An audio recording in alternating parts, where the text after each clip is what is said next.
and join you in English. I think it shows the global representation of this question and this concern that we have here. So it's not just a question of what can be done in business school curriculum, but it's how we teach, it's the pedagogy, it's why we teach, it's intrinsic.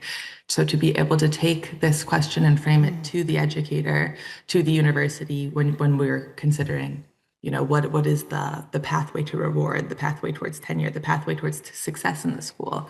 Oftentimes curriculum is overlooked in that pathway. You know, we focus on our research, we focus on our administrative and our conferences, but by not paying the same amount of attention to the curriculum, oftentimes it's just not conceptualized in the same way to make sense of what we can be doing best for our classrooms.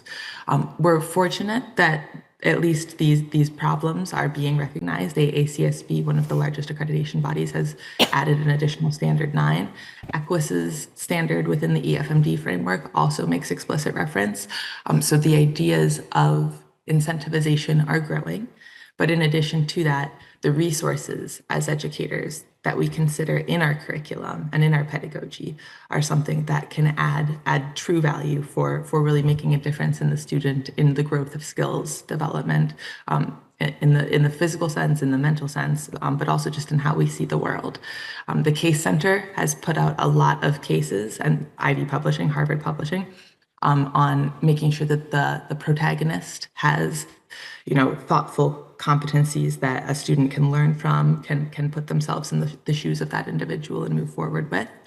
At the Principles for Responsible Management Education Initiative, where I work in the UN Global Compact offices here in New York, we've been fortunate enough to work with the Lego Foundation, the Little Bricks, the Lego Foundation. And what they've been up to is taking their creativity and play, serious play model, and bringing that to business schools to say, you know, if play has been the best way to teach individuals, if creativity is what expands our brains, then how can we go into a business school and come out with a smaller worldview to fix larger global problems?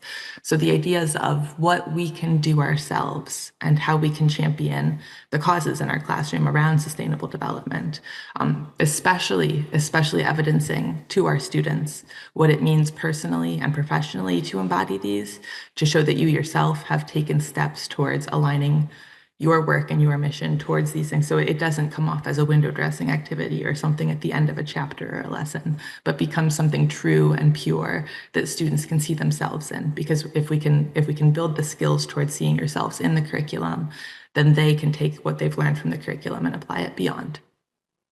Great. And are you satisfied with the extent and the development of business schools engaging with these issues?